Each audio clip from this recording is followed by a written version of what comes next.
प्रस्तुति जोरदार प्रस्तुति गोटे आनंद उल्लासर पर्व ये आप प्रस्तुति आवश्यकता ना ऋतु परिवर्तन हेले मन में परिवर्तन हुए उन्मादना आसे ये बहुत उत्साह सहित ए वर्ष आम कार्यक्रम हो केवल जो पूर्णिम ग्रहण लगुवर टी आमको तरबरिया भाव सब कम करा पड़े कार्यसूची परिवर्तन पड़ुची दिन राति चली कार्यक्रम खूब सुंदर भाव रोचे आज सका 72 संकीर्तन मंडल पूर्ण मिलन था एवं सबु दिग भाग मानक चतुर्दशी पूर्ण मिलन आज अनुष्ठित हो दिग भाग में 27 संकीर्तन मंडली गोटे गोटे संकीर्तन मंडल मिनिमम धरी नो तो 100 लोक था माने संकीर्तनकारी संकीर्तन प्रेमी अधिकारी महंत कोटवाड़ा ग्रामवासी समस्त इनवॉल्वमेंट था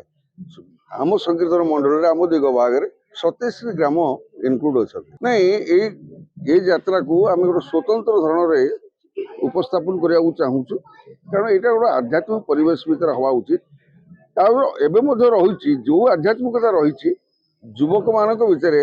से भावना को सृष्टि करी आगु को एकदम दिव्य भाव में पूर्ण आध्यात्मिक समर्पण भाव में कार्यक्रम को आम उपस्थापन करने चाहूँ आमर मसे आगु मीटिंग होता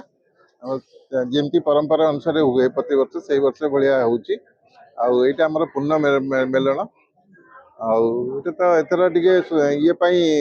जो ग्रहण पड़ी शीघ्र राति 2टा कि 2:30 भितर भांगी आमर पूरा देखी संख्याधिक लोक ये आसती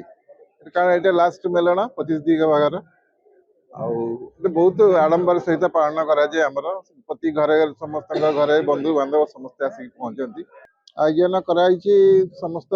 ठाकुर मान जो मैंने संबोधित कराए कीर्तन करती खाद्य पानी व्यवस्था कराई आम तो देखिए